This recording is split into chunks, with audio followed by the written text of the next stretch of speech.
Okay, one of the things that we had to deal with when building the campus center and the West Center and Scholars Walk was all of the stormwater and all of the stormwater retention that we were having to deal with on campus.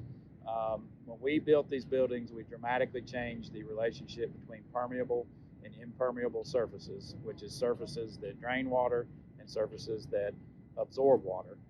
We also had to deal with all the runoff of all these buildings, and where do we put that water? Stormwater retention is a natural problem for development. And one of the problems that we had to deal with on campus was the fact that a lot of Cherry Road in this side of Rock Hill drains through campus. So we not only had to deal with our own stormwater, we had to deal with other stormwater in the area. The other big problem that we have to deal with is that there is a bottleneck where all of this stormwater exits campus underneath the railroad tracks. The pipe diameter there can only handle X amount of volume of water. And so when we changed the relationship on campus and changed the volume that we had to deal with on campus, we ended up with a big problem. Stormwater retention is an ugly beast. A lot of small developments, like a small Dollar General or a small car wash or something like that, you'll see this pond out beside it that always becomes an eyesore, and most people take the cheap route and just dig a hole, make all the elevations work, and put a fence around it. Obviously, that's not something that we could do in the heart of campus.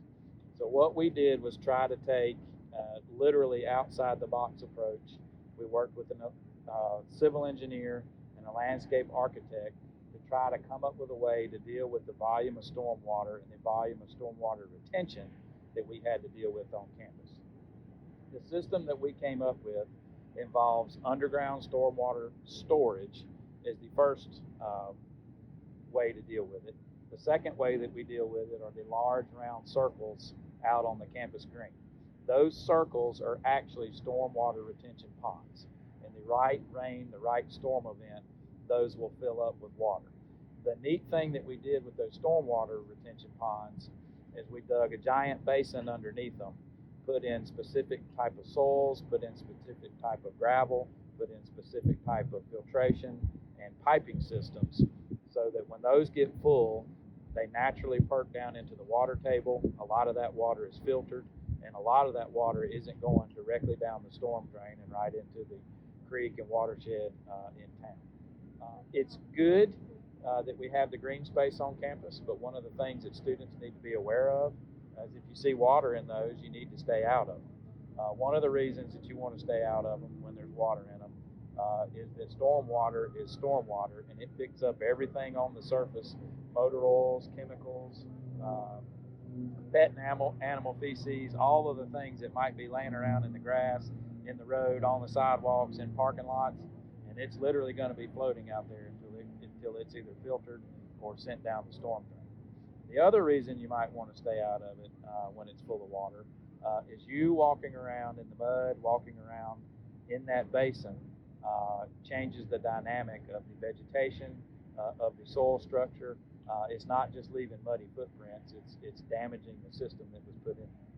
When it's hot, when it's drier, when there's not damp, absolutely using the space makes sense. That's part of why we were trying to push a green initiative for this rather than just spending $750 million on burying a bunch of pipe that we don't have anything to talk about other than we buried a bunch of pipe. It was a good project. It was a creative project.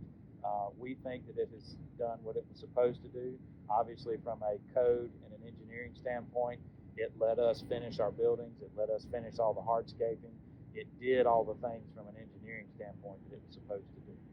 From an aesthetics and a campus development process, it also did those things too. We were able to incorporate there again the architecture piece, the site planning piece, and turn it into something that we can really be proud of, and somebody else can model their site planning on.